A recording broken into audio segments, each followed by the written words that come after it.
2019లో పవన్ కళ్యాణ్ గారు చంద్రబాబుతో లేరు. అందుకని ఆయన లౌకికవాది. అప్పుడు అందరూ సమానం, అందరూ ఉండాలి అని లౌకికవాదం పెట్టి పార్టీ కంటెస్ట్ చేసింది. అంటే ఓటు చీల్చేయాలి అని.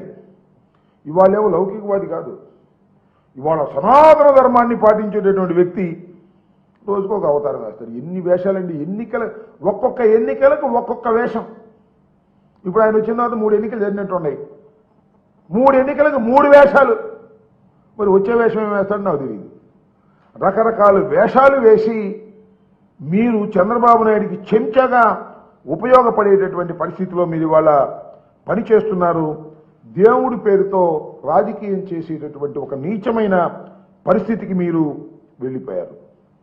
చంద్రబాబు నాయుడు గారు నమ్ముకుని నువ్వు చేస్తున్నావు, మంచిది చెయ్యి. నువ్వు ఆయన పార్ట్నర్స్ కదా, అన్నిట్లోనూ పార్ట్నర్సే, అధికారంలో పార్ట్నర్సే, మరొక విషయంలో కూడా పార్ట్నర్సే. ఏం చేస్తారు నేను అడుగుతా ఉన్నా. చంద్రబాబు నాయుడు గారు 2003లో 1000 కాలం మండపాన్ని కూల్చింది ఎవరు? అడగలవా నువ్వు? అడగవు. ఎందుకంటే నువ్వు అడిగింది ఆయన ఇస్తున్నారు కాబట్టి ఆయన అడగవు. అలాగే విజయవాడలో 40కి పైగా గుడులు కూల్చిన ఘనుడు ఎవరయ్యా అంటే చంద్రబాబు నాయుడు గారు. అడగలవా? అడగవు. ఎందుకంటే నువ్వు అడిగింది ఆయన ఇస్తున్నాడు కాబట్టి. పుష్కరాల్లో, గోదావరి పుష్కరాల్లో, మళ్ళీ వస్తున్నాయి గోదావరి పుష్కరాలు, 29 మంది చనిపోయారు కేవలం చంద్రబాబు నాయుడు గారి యొక్క ప్రచార ఆర్భాటం వల్ల. అడగలవా? అడగవు. ఎందుకంటే నువ్వు అడిగింది ఆయన ఇస్తున్నాడు కాబట్టి. అలాగే మీరు చూశారు సదావర్త భూములు, మన ఈ ప్రాంతం అమరావతి సదావర్త భూములు మద్రాసు దాకా పాకింది. దీనిలో కొట్టేయాలని చంద్రబాబు నాయుడు ఆయన ముఠా. మరి దీన్ని అడగలవా? అడగవు. ఎందుకంటే నువ్వు అడిగింది ఆయన ఇస్తున్నాడు కాబట్టి. ఆలయ భూములన్నీ కూడా తన వాళ్ళ కట్టబెట్టాలనేటువంటి ప్రయత్నం చేశాడు చంద్రబాబు నాయుడు గారు.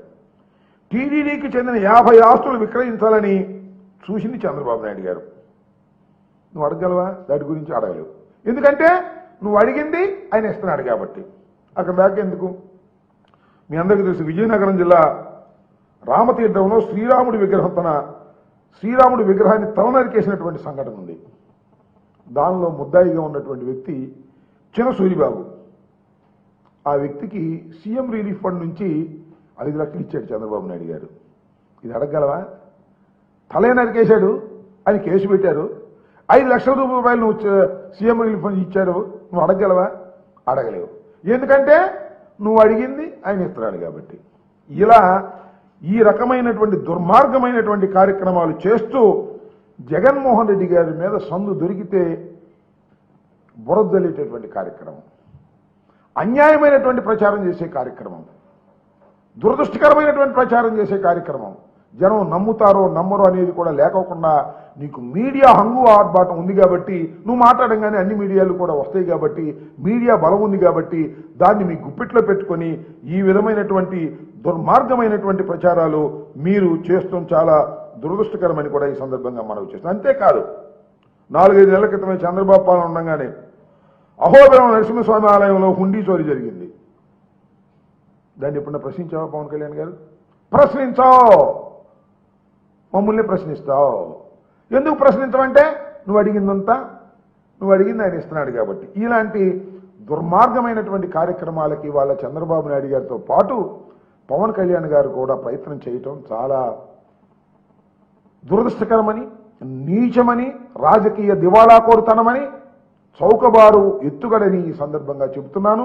అంతేకాదు మరొకటి కూడా ఈ సందర్భంగా నేను చెప్పాలి, మీరెన్ని బురదల్లినా జగన్మోహన్ రెడ్డి గారికి అంటుకోదని కూడా ఈ సందర్భంగా చెప్తున్నా.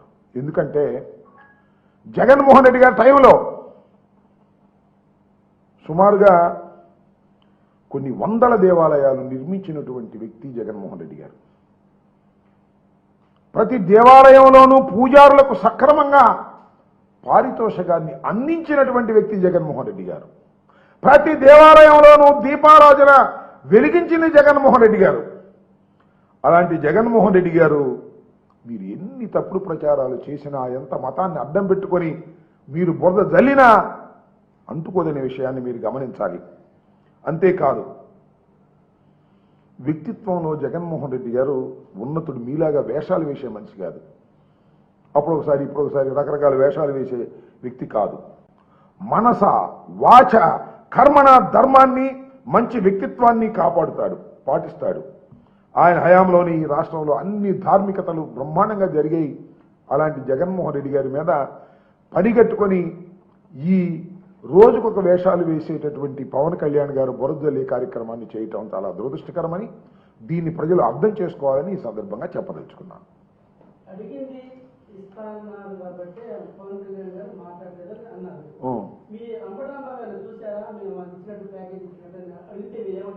అడగని చెబుతాను. ఎవరు అడుగుతారు? నువ్వు అడుగుతావా, ఆయన అడుగుతాడా?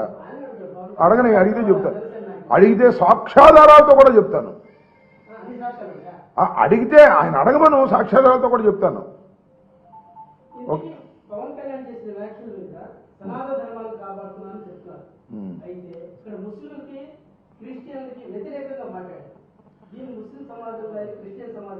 నేను దాని జోలికి వెళ్ళటం లేదు. ఆయన సనాతన ధర్మాన్ని కాపాడటం కాదు ఆయనకి కావలసింది. ఆయనకి చంద్రబాబు ధర్మాన్ని కాపాడటమే ఆయన ప్రధాన ధ్యేయంగా పెట్టుకున్నాడు అనేది మాత్రం చాలా స్పష్టంగా చెప్పదలుచుకున్నాను.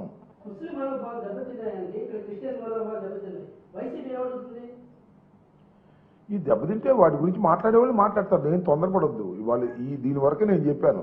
జగన్మోహన్ రెడ్డి గారి మీద బురదల్లేటటువంటి ఒక వికృతమైన కీడని చంద్రబాబు ఆడమంటే ఆడుతున్నాడు పవన్ కళ్యాణ్.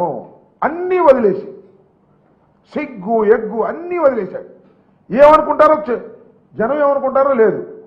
తన నియోజకవర్గం గురించి పట్టించుకోడు. ఏది పడితే అది మాట్లాడతాడు. రామ ఏమన్నా అర్థం ఉందా?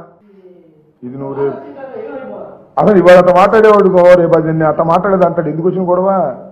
రేపు నన్ను అట్లా మాట్లాడేదాడు. రేపు ఈసారి ప్రెస్ మీట్ పెట్టినప్పుడు మీరు వెళ్ళినప్పుడు ఆయన గుంటూరు వచ్చాడు కదా, అడగండి. ధర్మేమన్నా ఆయన అడుగు. ధర్మేమన్నా మీరు అడగండి. నేను చెప్పాల్సిన ప్రశ్న కాదు. మీరు అడగాల్సింది గౌరవనీయ ఉప ముఖ్యమంత్రి పవన్ కళ్యాణ్ గారు. వారిని అడగాలి. హిందూ ధర్మాన్ని పరిరక్షించడం కోసమే ఈ మధ్యనే పుట్టాడు. అంతకుముందు ఆయన ఎప్పుడో పుట్టాడు, కానీ ఈ మధ్య ఇది పుట్టాడు. అంతకుముందేమో బ్యాప్టిజం తీసుకున్నానన్నాడు. అంతకుముందేమో మా నాన్న హేతువాది అన్నాడు. అంతకుముందేమో అసలు నేను చదువురా అన్నాడు. అడవుల్లోకి వెళ్తే కానీ ఆ రాజ్యం రాదన్నాడు. తుపాకి గొట్టం ద్వారానే అన్నాడు. ఇప్పుడు ఏమంటాడు ఏం తెలియదు బాబు, నీకు దండం పెడతాను. ఆయన ఇప్పుడు వీళ్ళు మాట్లాడా, మన దాని మీద నిలబడతానికి గ్యారంటీ లేదు. అది ఎవరిది? I don't comment on his crop or shirt. ఎందుకంటే ఆయన రాజకీయాల్లో రకరకాల వేషాలు వేస్తున్నాడు, సినిమాల్లో కూడా రకరకాల వేషాలు వేస్తాడు. కాబట్టి ఇప్పుడు అది ఉస్తాద్ భగత్ సింగ్ అనే సినిమా షూటింగ్ ఉంది కాబట్టి దానికి తగ్గట్టుగా క్రాప్ గ్రీపు చేసుకుంటున్నారు తప్ప దాన్ని నేను తప్పు పట్టవలసిన అవసరం లేదు. ఎందుకంటే దానికి తగ్గట్టుగా షేప్ కోసం అదే వేషంలో ఆ ఉస్తాద్కు సంబంధించి ఉంటుంది. ఆయన శివన్ సినిమానో మరి అన్నాడు. మరి కొత్తగా ఏమైనా స్కాలర్షిప్లు ఇచ్చాడేమో నాకు తెలియదు. ఆయన ఒక ప్రముఖ చలనచిత్ర నటుడుగా ఆయన ఎన్నో వేషాలు వేశాడు. అంతకన్నా ఎక్కువ వేషాలు ఇప్పుడు వేస్తున్నాడు. అది మనం గమనించాల్సింది. సినిమాల్లో వేసిన వేషాల కన్నా రాజకీయంలో చాలా వేషాలు వేస్తున్నాడు. ఇది ప్రమాదకరమైంది. సినిమాల్లో వేషాలు వేస్తే వీళ్ళు వేస్తారు, ఇక్కడ వేషాలు వేస్తే వీళ్ళు లేరు. సమయం వచ్చినప్పుడు వాతలు వేస్తారు. అది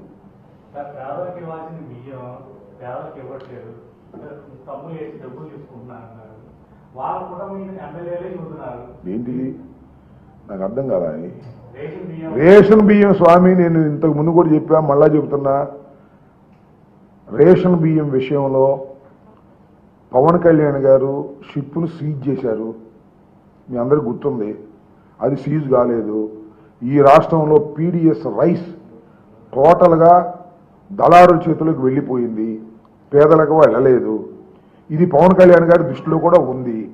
ఆయన దీని గురించి అడగడు, పట్టించుకోడు. ఎందుకంటే ఆయన అడిగిందల్లా చంద్రబాబు ఇస్తున్నాడు కాబట్టి. ఇది నా సమాధానం. ఎక్కడన్నా పీడిఎస్ రైస్ అన్యాయం, అక్రమం. కాకినాడ రేవంతా కూడా పీడిఎస్ రైస్కి ఎగుమతి అవుతుందని ప్రగల్భాలు పలికారే ఉప ముఖ్యమంత్రి గారును ఆయన మనోహర్ గారును. ఏమైంది ఇప్పుడు? పీడిఎస్ రైస్ ఆగిందా? ఎమ్మెల్యేలు కొట్టే కొట్టు ఎమ్మెల్యేలు కొడుతున్నారు, మంత్రి కొట్టే కొట్టు మంత్రి కొడుతున్నాడు, లోకేష్ కొట్టే కొట్టు లోకేష్ కొడుతున్నాడు, చంద్రబాబు కొట్టే కొట్టు చంద్రబాబు కొడుతున్నాడు. అన్ని దేశాలకు ఎగుమతి పుష్కలంగా జరుగుతుంది.